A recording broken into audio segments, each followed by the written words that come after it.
Hi everyone, I'm Kevin Nelson for Catholic Newsbreak. Here's what's happening this week in the news. We begin with news from around the country. Like everything, the concept of labor priest, epitomized by Monsignor John Egan and Monsignor George Higgins in the 20th century, has been modernized to meet the needs of the 21st century. More than 24 so-called labor priests, all working with the approval of their diocesan bishops, are being recruited to help immigrant and low-wage workers. They met recently in Chicago with mentors, speakers, and labor leaders to hone their focus and to give them tools for the work ahead. Many of these labor priests work in immigrant communities where the abuse of workers is strong, and many are paid lower wages. Father J. Cletus Kiley is a priest from the Archdiocese of Chicago who works in Washington as Director of Immigration Policy for Unite Here, a union for hotel, restaurant, and textile workers. He said he calls the group a labor priest community. From 1997 to 2006, Father Kiley headed what was then called the Secretariat for Priestly Life and Ministry, the U.S. Conference of Catholic Bishops. He then was president of the Faith and Politics Institute in Washington for 4 years. Father John Pedigo, who takes on a new pastorate at Our Lady of Guadalupe Parish in San Jose, California, said his concern in regards to labor is really a concern for his parishioners. In news now from the Vatican's video clips are coming to YouTube. Now, anyone can witness a papal audience between His Holiness and President John F. Kennedy or Gandhi.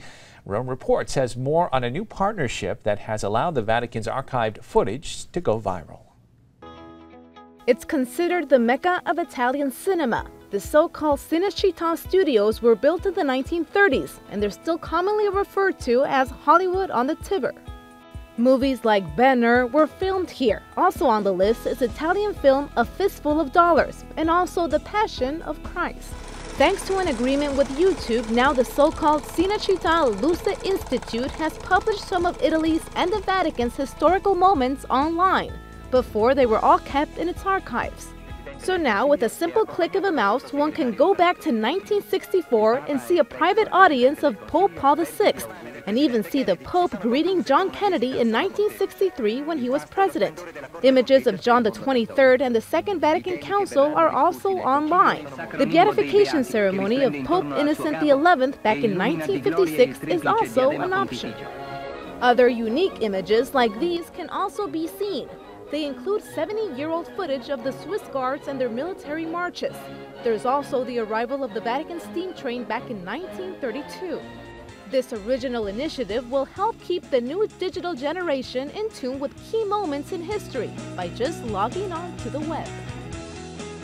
In news coming out of Mexico, post-election tensions are still running high in Mexico, and Cardinal Norberto Rivera Carrera of Mexico City is praying for peace. A copy of the prayer also was published in the Archdiocesan newspaper, Desde la Fe.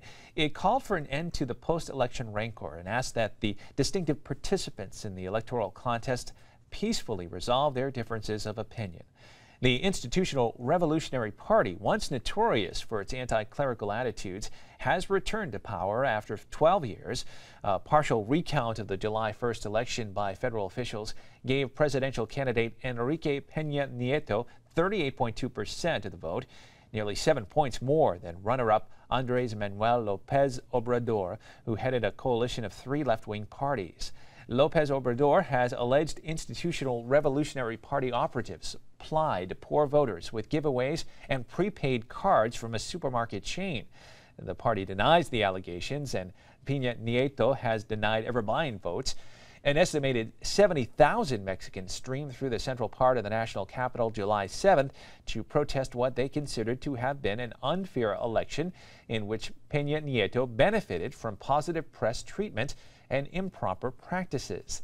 The Mexican Bishops' Conference has not expressed any uneasiness with Peña Nieto or his party taking power again, despite a history of frosty church-state relations in the past century when the Institutional Revolutionary Party wielded power. And finally in the news, Jubilee USA Network is praising the passage of a measure to extend the low interest rate on student loans. President Barack Obama signed legislation that would keep the interest rate at 3.4% on new loans for millions of college students for a one-year period.